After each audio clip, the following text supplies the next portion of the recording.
What is going on, everybody? Welcome back to the channel. After Sound here, bringing you Splinterlands content every single day. We also stream right here on this channel every Tuesday, Thursday, and Sunday morning, so come by and say hello. All right, guys. Well, I wanted to take a look at land, see where things had shaken out now that we are not quite 1 week into into the land surveying or land phase 1.0, but we are closing in on that 1 week when we get to this upcoming Tuesday, which is important because we will be getting the proposal that Jarvie had put up implemented, and that was you will only receive SPS airdrops for surveyed land. So I'm really glad that thing passed. I had several videos about it previously.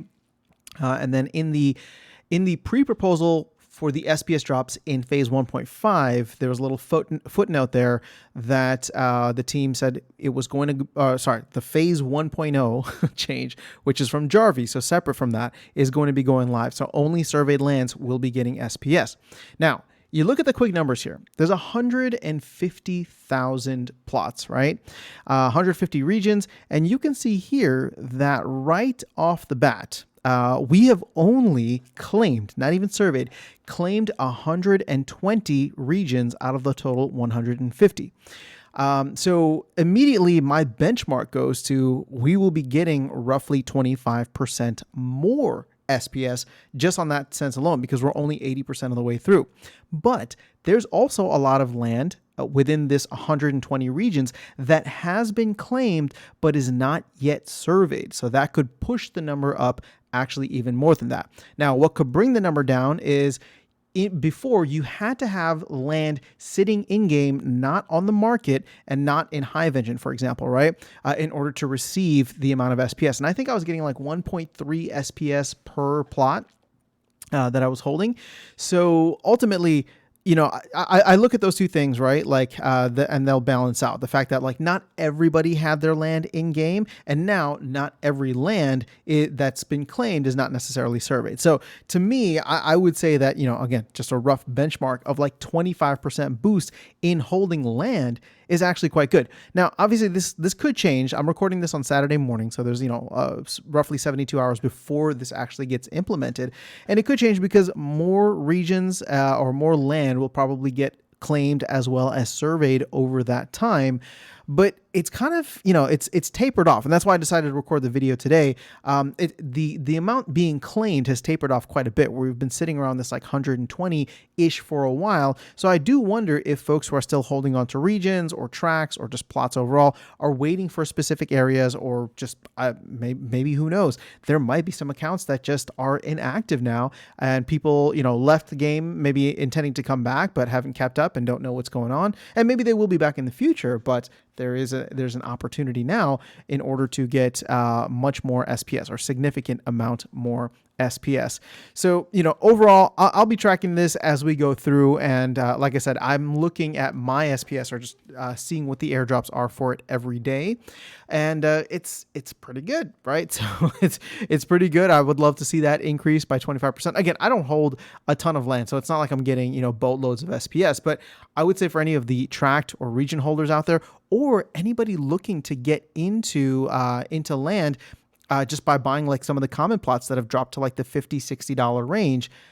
Again, you can run the ROI on that. I would. The thing is, I wanted to do more specific numbers, but there's just too many factors. So I just decided to be like, okay, whatever you're getting now, you could probably add 25% onto it this upcoming Tuesday for a limited time, right? But ultimately, that's kind of what this whole game is. It's just like, where can you see the opportunity? Are you one of the first to be there? Can you act quickly and then, you know, take advantage of when those opportunities pop up? So just calling this out a couple of days before the change happens, and a rough number of what you can expect from an increase. But overall, you know, land was paying pretty well already in terms of, you know, it was like a 10, 12% ROI if you were basing it on how much you were getting per day versus a plot that was not even claimed. So, you know, going up to like $150. So the fact that you can get land for significantly cheaper, start tapping into that. And, you know, if you're getting land for like half the value, that's like a 20% ROI on land just from the SPS airdrops. Now, keep in mind, I'm throwing these numbers out there. This is not financial advice. I'm not telling you to go and ape into land because the 20% plus another 25% could be amazing. At some point, you're going to have to work the land, right? So, and you will need additional resources.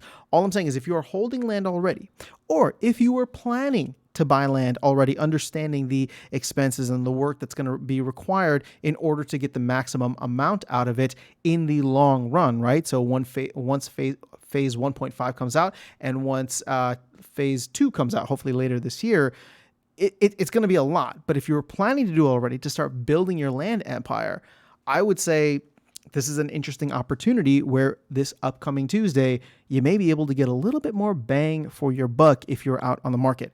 But who knows? I generally think that we're probably going to hit a little bit of a lull period over the next couple of weeks here, or just in April. We had a massive release for land at the beginning of April, and I think we're going to get some small, maybe updates here and there throughout the rest of the month before hopefully some bigger things for both land phase 1.5 as well as guilds come out in May. But maybe I could be wrong. Actually, I hope I'm wrong, and we get pedal to the metal.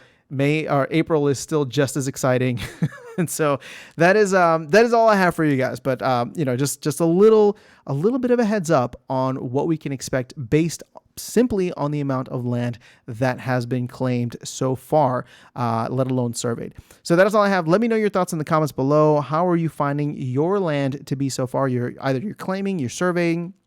Are you starting to build up what your land business is going to look like? And let me know what region you're in, just out of curiosity. I'll catch you all in the next video and see you around the game. Have an amazing rest of your day. Take care.